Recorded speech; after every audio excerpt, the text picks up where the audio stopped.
All right, so got a few clarifications, as the title says here, on my course video.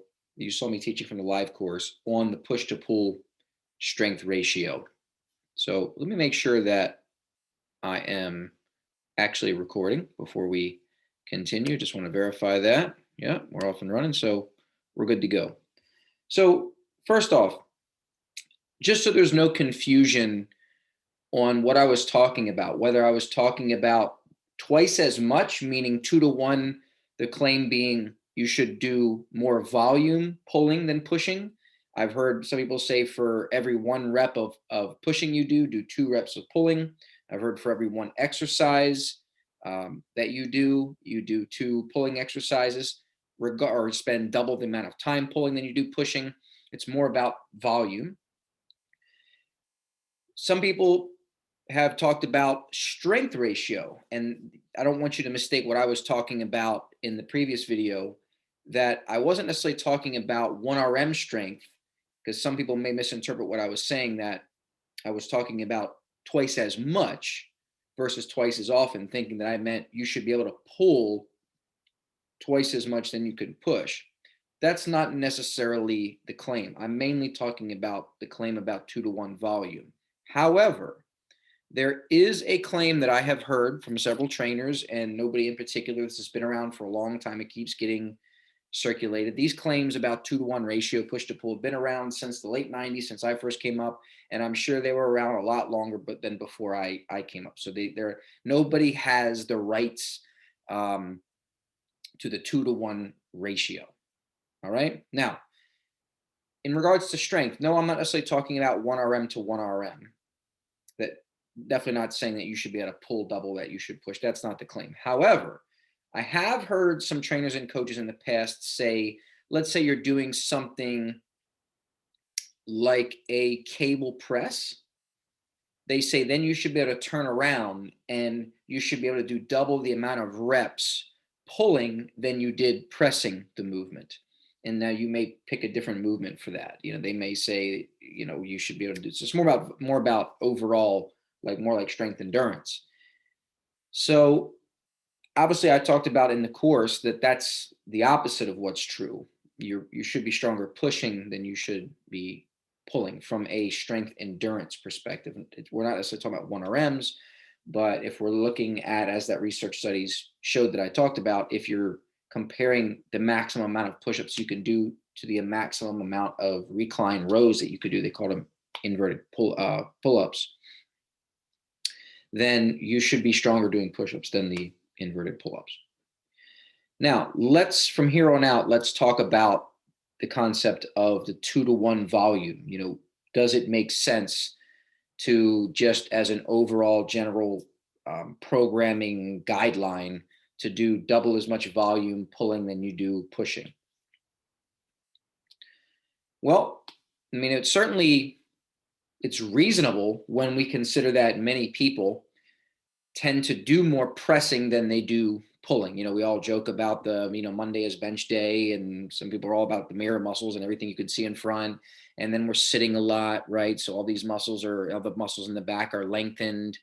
So we want to basically train to offset the sitting position, right? We want to train to fight the sitting position.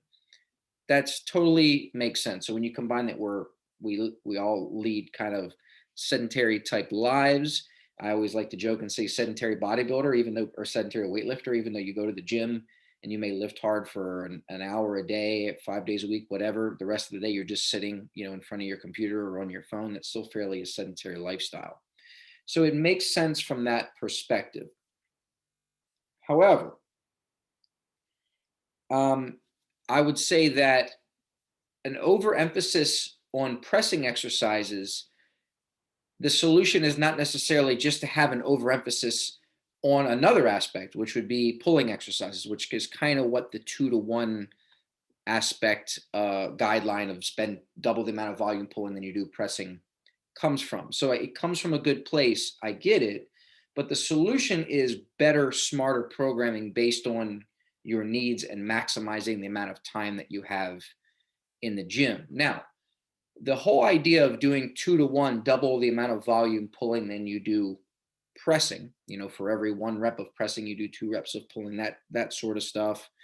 I've heard all kinds of recommendations about this. I've heard always start your workouts with your pulling movements if they're upper body oriented, so you're freshest and you can emphasize pulling.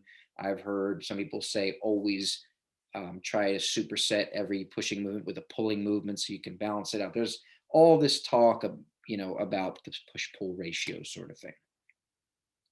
The reason why it's brought up, it really comes down to, it's all about promoting, at the end of the day, it's all about promoting what is the best for long-term shoulder health, at least from a general perspective. That's what it really comes down to, right?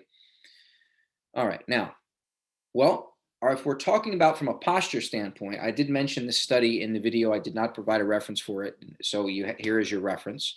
That is the title of the study right there: Stretching and Strengthening Exercises, Their Effect on Three-Dimensional Scapular Kinematics. So if we're doing this double the amount of pulling than we do pushing, thinking it's going to necessarily change our scapular posture, well, this research would fly in the face of that. So what they did is they used a stretching and strengthening program. So the idea is that, you stretch the pecs and some of these anterior muscles that supposedly pull the shoulder forward, and then you strengthen the mid-back muscles or the scapular stabilizer muscles, and that's sort of done to correct, this sort of forward, some people might call it a kyphotic type posture. So the exercise program did improve, the stretching and strengthening program did improve muscle strength, produced a more upright trunk posture. Hey, that's pretty good. Increased scapular stability and altered scapulohumeral rhythm. All good stuff. However, resting scapular posture did not change. So if you're using that as your baseline, the scapular positions after doing all these sort of pulling interventions, you may be kind of chasing a ghost on that one. It's not necessarily going to change from a reflexive resting standpoint. Of course, you might make someone more aware of how they stand, but that's not resting posture at that point. So there's not much validity to doing a 2-to-1 pulling to pushing to try to necessarily fix your scapular position based on the relevant evidence that we have there. So what about strengthening? So this would say, well, we need to strengthen those muscles, the posterior muscles, because of all the improvements it showed, right? I'm showing here with my cursor: improved muscle strength, increased scapular stability, altered scapulohumeral rhythm. My question is, can you just get that with a better approach to training? And I would say, yeah. So this is what it really comes down to: quality versus quantity. Okay, so let's say we just tell someone, well, you just do double pulling what you do pressing. But what if they're not doing good quality pulling, right? What if their form is bad? What if they're not getting their shoulder blades back on every rep? What if they're bouncing through? What if they're not choosing their weights properly? So they're just already training crappy, and now they're just going to do double the crappy pulling reps. So is it really about doing more, or is it training smarter? Is it training better? You see, that's really a solution. As I said before, the solution is not just going from one overemphasis to another overemphasis. It's smarter, better approach to programming. And that goes from, instead of memorizing cool sayings like just do 2-to-1 pulling to pressing, we should analyze what you are doing and then work on improving that. So again, solution is better programming. Now here I say the missing exercises for long-term joint health. Okay, it's kind of like a cool, like almost like a fitness magazine title type thing. Here's what I mean by that. Time is a limited resource. So we want to make the most out of our time in the gym. That means evaluating the exercises to get the most out of every exercise and every rep of how we do the exercise. So every time that you say yes to doing something, you're saying no to everything else. That's a saying in life. Well, it applies to exercise. So the question is, can I improve long-term shoulder health by doing a better program and not necessarily overemphasizing pulling? Could be 1-to-1, right? Pushing to pulling. But if I do 2-to-1 pulling to pressing, then that extra time I'm spending pulling is now other things that I'm not doing that I have to leave out that could provide important, I like to call them nutrients, because you think about exercises like you think about nutrition. If you only eat foods that are high in certain vitamins, then you're going to be deficient in all the vitamins that are provided by the foods you are not eating. Well, I think about exercise the same way, right? So if I'm spending 2 to 1 doing one thing more than the other that I might not necessarily need, we'll talk about how to decide what you need in a second, then that means I'm leaving some other exercises that could fill in some gaps in strengthening areas of range of motion and certain elements of long-term health that could be important, that could complement my bigger lifts. So keep that in mind. So we want to make the best decisions and make the most out of our time when we train. So this is really what it comes down to. It comes down to good, better, best. Is it good? I certainly don't think it's bad to tell someone to just stick to, as a general rule, to stick to do more pulling than you do pressing at a 2 to 1 ratio. It's easy to memorize. Again, I get it. We sit a lot. The people tend to overemphasize what's in front of them, the mirror muscles. Think about pushing. I get it. So I don't think it's bad. I certainly don't think anybody's going to get hurt doing that, or that it's a problem.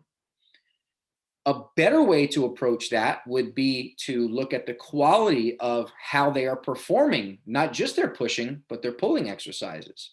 Because maybe if you're not getting a stretch at your pecs going low enough, I'm not saying go too low where you're straining your ligaments and possibly putting your shoulder at risk, but you're not going to get tighter pecs from doing pressing exercises if you're going into a stretch at every rep.